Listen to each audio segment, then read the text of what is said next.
Volta ao País Basco.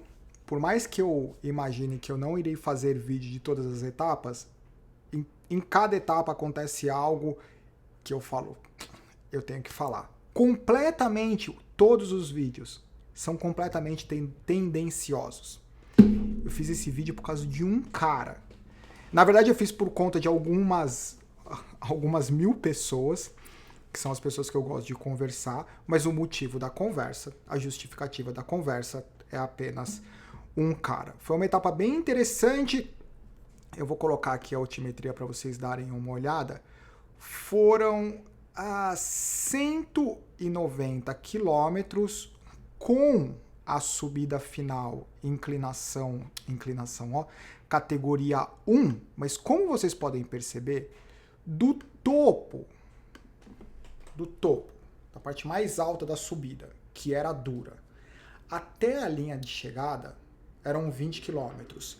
Descida, linha de chegada, o que acrescentava um elemento estratégico.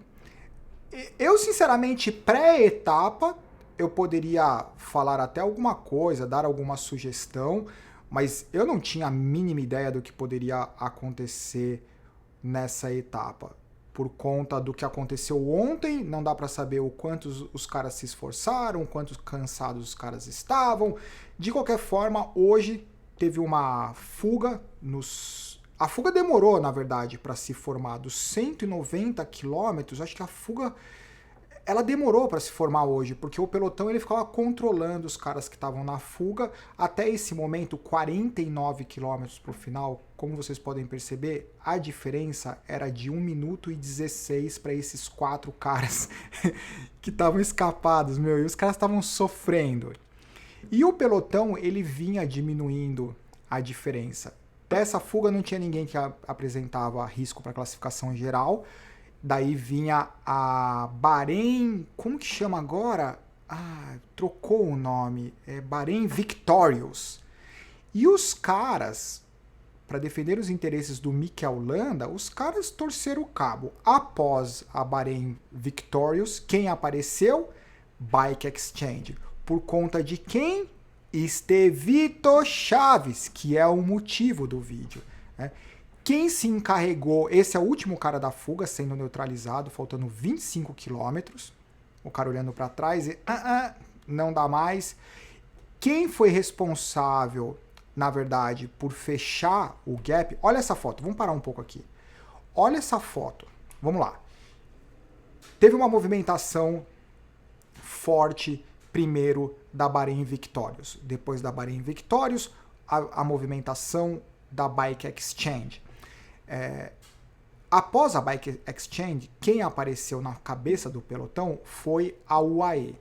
Então a UAE, a Jumbo Visma, e como vocês podem perceber, o cara que está ali de camisa azul, que é o McNulty, que era o cara que está bem na classificação geral, e ele, na verdade, ele pode jogar, a UAE pode jogar entre ele e o Pogacar, de colocar o McNulty como o cara para vencer a volta ao País Basco. Enfim, eles estão brincando com essas cartas, da mesma forma que a Jumbo Visma tem o Vingegaard.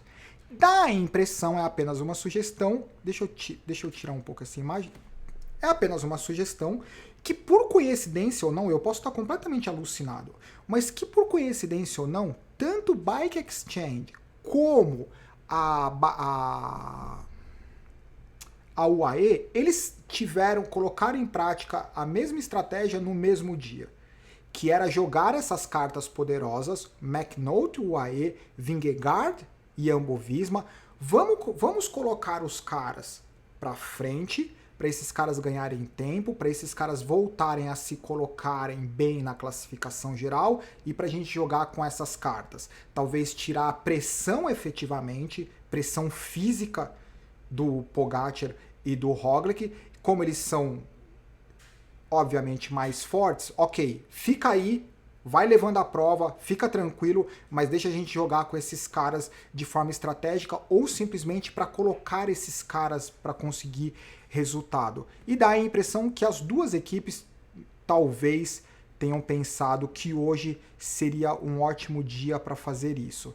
Deixa eu voltar aqui lá onde a gente estava, que é esse momento. Essa imagem é muito bacana, porque dá para perceber um mix de atletas e tá ali da Movistar o vovô Valverde. Cara, o vovô Valverde, pelo amor de Deus, o cara máquina, consistente. Eu não me lembro do vovô Valverde ter entrado em qualquer competição e ter sobrado feio, tipo, ter explodido o motor. Impressionante o vovô Valverde. Vamos continuar aqui com as imagens. Fuga neutralizada, 25 km para o final. Daí começaram algumas movimentações bem interessantes. Apareceu o Mikel Landa, que quando a Bahrein Victorious forçou lá no começo da montanha, eu falei, opa, será que tem o Mikel Landa? Quando a Bahrein Victorious voltou para o meio do pelotão, eu falei, o Mikel Landa deu o alerta lá no rádio e falou, galera, não dá. Não, o cara se escondeu, fez o ataque. Só que ali atrás, de dente cerrado, quem que vem atrás? O Estevito Chaves. Seguindo o Estevito Chaves, o McNulty.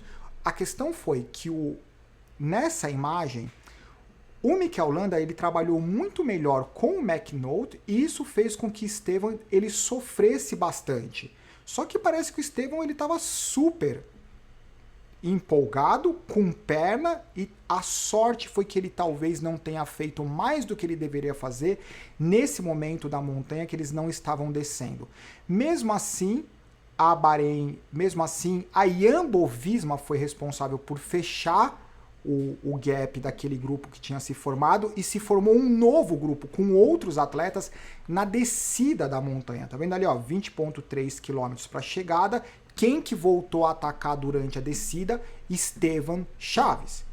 E daí formou um grupo com outros atletas. Daquele grupo original, os únicos dois ciclistas eram Esteban Chaves e o McNulty. Daí se agregou a esse grupo o Pelo Bilbao, o Izegir, o Vingegaard. Então, tanto para a Jumbo Visma quanto para a UAE, eles estavam numa posição confortável, sem necessidade de fazer força, porque ambas as equipes, com os dois da classificação geral, eles tinham dois atletas lá na frente, Vingegaard e o McNulty. A situação era confortável, principalmente para o McNulty, porque o McNulty ele passava a ser o líder virtual. Mesmo assim, não houve motivo para desespero da Jumbo Visma, eles deixaram com que outras equipes fizessem força, como vocês podem ver, esse é o grupo que se consolidou, escapado, e esse é o grupo perseguidor, incluindo o nosso Higuita. O Higuita ele não conseguiu, ou na verdade nem tentou fazer a movimentação. Deixa eu parar. Na chegada, faltando 800 metros, lembrando que o Esteban Chaves ele foi um dos primeiros caras a sair com a aceleração do Mikel Landa, né? Fez aquela movimentação com o McNulty. O grupo foi neutralizado pela Jumbo Visma, depois houve um segundo ataque. Esse segundo ataque, os únicos dois atletas que conseguiram sair com esse segundo ataque foi o Esteban Chaves, o McNulty e outros atletas que não participaram da primeira movimentação. Ou seja, a perna dos caras estava mais pesada. Então, tá aí o Esteban Chaves. Ele tentou fazer uma aceleração faltando 800 metros, porque ele não tem um bom sprint, ele não tinha opção, ele não tinha o que fazer. E aí, no final das contas, nesse sprint final, quem foi o vitorioso foi o Izegir da Astana. Foi incrível. E daí ele tem o Estevito Chaves chegando ali atrás, meio desolado com o resultado. Deixa eu colocar aqui o resultado para vocês. Esse é o resultado. Izegir pelo Bilbao, o McNulty, o Vingegaard, Emanuel Buchmann e o Esteban Chaves. E o Patrick Bevin, não, o Patrick Bevin já chegou no outro grupo. Então, chegou esse grupo de 6 ciclistas, que foi a segunda movimentação decisiva do dia. Eu estou puxando o saco, enfatizando a movimentação do Esteban Chaves, porque o Esteban Chaves, ele fez a primeira movimentação e ele não é um cara de fazer duas acelerações. Ele não é um cara que faz uma aceleração, volta pro grupo, consegue fazer outra aceleração. Quem são os caras que conseguem fazer isso? O Nairo Quintana consegue fazer isso, o Chris Froome fazia muito isso, o Alberto Contador fazia muito isso. São poucos os atletas que conseguem fazer um ataque, volta pro grupo, fazer outro ataque. Tanto é que o Mikel Landa, o chiliquento Mikel Landa, ele fez a primeira movimentação, isso já se tornou recorrente, acho que o pessoal da Bahrein Victorious tá puto, porque toda vez que a Bahrein Victorious vai pra frente, deixa o Mikel Landa na cara do gol, daí o Mikel Landa dá aquela, né, aquele fósforo, dá aquela riscada, vai lá pra frente, parece que vai ganhar, e acaba lá no fundão do pelotão. O que poderia acontecer com o Esteban Chaves? Só que quando esse grupo se formou, quem ligou o alerta lá atrás foi a Jumbo-Visma. Daí a Jumbo-Visma fechou todo mundo junto. Quando eles iam descer a última montanha do dia, antes de descer a última montanha, reconectaram todo mundo de novo, e daí aconteceu um outro ataque com esses 6 ciclistas que chegaram. O que aconteceu com a classificação geral? Essa é a classificação geral. Vamos lá, o McNulty, que agora ele é o líder da Volta ao País Basco, Primož Roglic, Vingegaard, Pello Bilbao, Pogačar, Adam Yates, Buchmann, Valverde, Seguir, Landa. Olha só, eu falando mal do Landa, não é falando mal. Eu me sinto até desconfortável às vezes de falar algumas coisas, porque o cara ser top 10 de uma volta dessa, não é para qualquer um. Então, Samuca, para de falar do cara. O Adam Yates é outro cara, é outro ciclista. Tem alguns ciclistas que apagam quando eles vão para Ineos Grenadier, que foi o caso do Carapaz. Eu espero que seja apenas uma impressão, eu espero que seja apenas um momento do treino, que não seja algo que reflita a condição física real dele, mas o Adam Yates, quando ele foi agora para a Ineos Grenadier, ele é um outro cara. Consistente, firme, o cara tá lá. O Carapaz, ele ficou meio xoxo, tá meio apagado. Valverde, o que eu vou falar do vovô Valverde? Vovô Valverde, 8º colocado. O cara, é que eu nunca vi nenhuma estatística. Quem quiser fazer essa estatística, eu acho que nunca existiu na história, não é nesse momento, eu acho que nunca existiu na história um cara com tantos top 10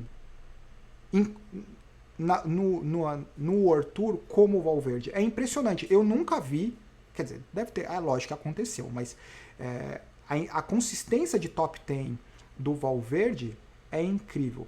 Buchmann, Landa em 11º, o Schachmann 12º, cadê o Higuita? Olha lá o Higuita, Serginho Higuita, 13ª colocação, a 1 minuto e 43. Ou seja, a competição, vou deixar a classificação aqui, a competição agora ficou bem interessante entre Jumbo-Visma e UAE. Eu acho que literalmente vai ser decidido no trabalho em equipe, e o trabalho em equipe não é o que a gente está acostumado, o trenzinho, trabalho em equipe. Não, é o trabalho de equipe estratégico. Eu não imaginei que fosse acontecer isso, que as duas equipes iriam colocar os 2 caras que poderiam mexer na classificação geral e mexer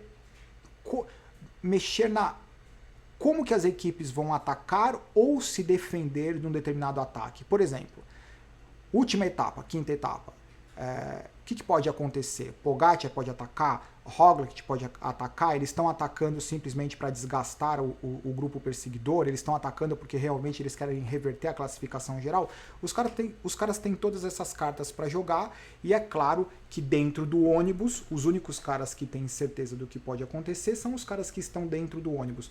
Qual que é a minha sugestão dessa competição? Eu não tenho a mínima ideia, de verdade, eu não tenho a mínima ideia. Olhando essas 10 primeiras, olhando até o Valverde, até o Buchmann, até o Valverde, mas especialmente do Pogačar para cima, não dá para ter a mínima ideia do que pode acontecer. Eu acho que é isso. Mas o comentário de vocês, os palpites, as sugestões são o que vão determinar essa história toda, certo?